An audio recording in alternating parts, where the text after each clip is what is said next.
Tonight on Fifth Gear, we're looking at high-speed blowouts. We've seen how disaster can be literally just around the corner. The answer must be tyres that let you drive safely even when they're flat. Today, there are two main solutions. The first is the Michelin PAX system. Now, whereas normal tyres rely on being properly inflated to stay in place, this is mechanically locked onto a special wheel. There's also a solid insert to keep things correctly shaped if you do get a puncture.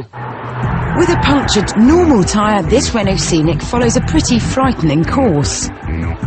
On optional PAX tyres, with one punctured, the Scenic is more controllable at the same speed. The PAX system will be fitted to the supposed fastest car in the world, the 250-mile-an-hour Bugatti Veyron, and is currently available on the Rolls-Royce Phantom and the big Audis. Michelin claimed comfort, economy and feedback are even better than on standard tyres. However, PAX requires a special wheel design to work. The second system is sold by Goodyear and Dunlop. It's a run-flat tyre that will work on any wheel, using sidewalls that are 3 times thicker than normal to carry the weight of the car when the tyres are deflated. This is an armoured Range Rover, but the tyres are also being sold with more everyday cars. Even Minis are now coming with tyres that promise to get you home when a dirty great nail takes a shine to your tread. But of course, there's a price to be paid, with run flats costing on average about 15% more than standard rubber. But obviously, standard rubber is useless when it's punctured. You won't get 4 flat tyres every day, but if you did, you'd find it impossible to drive more than a few yards. Then things generally get nasty. To put run-flat tyres to the ultimate test, we're going to subject them to that extreme challenge.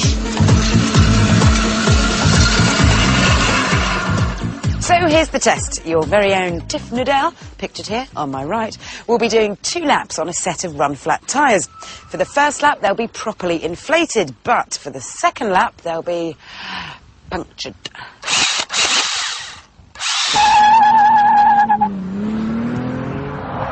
Most new BMW models are available with run-flat tyres, and whilst there's been some debate about the thicker construction reducing ride quality, nothing felt too unpleasant to me.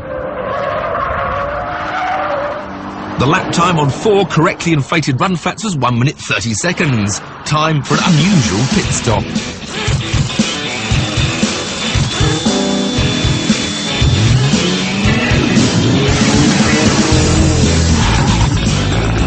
Well, the first thing you notice is that you think the handbrake's still on because there's a lot of rolling resistance with the flat tyres, but otherwise, so far so good.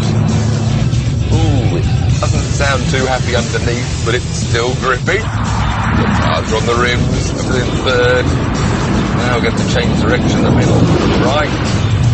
Ooh, got a noise underneath. A bit of oversteer to left, with a bit more oversteer, and then out onto the big straight. Now we've attacked the straight at full speed, so let's see what we can peak out at. We're now doing 90.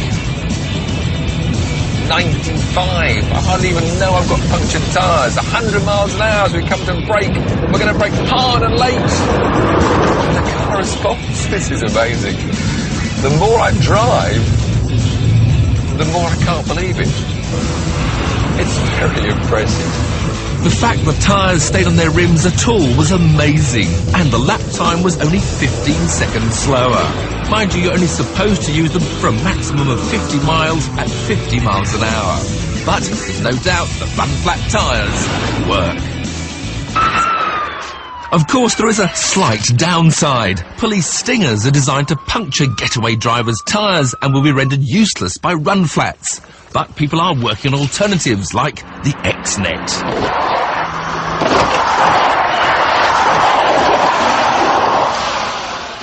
It's a tricky piece of webbing that literally tangles you to a stop. What is inevitable is that more and more cars will soon be coming with run-flat tyres. If you fancy fitting them to your current car, it's recommended that you also fit sensors, costing about £100 a set, in case you don't spot you've got a puncture. In the meantime, of course, keeping an eye on the pressures and condition of your tyres is free and helps you avoid these sort of antics. Or this sort of drama.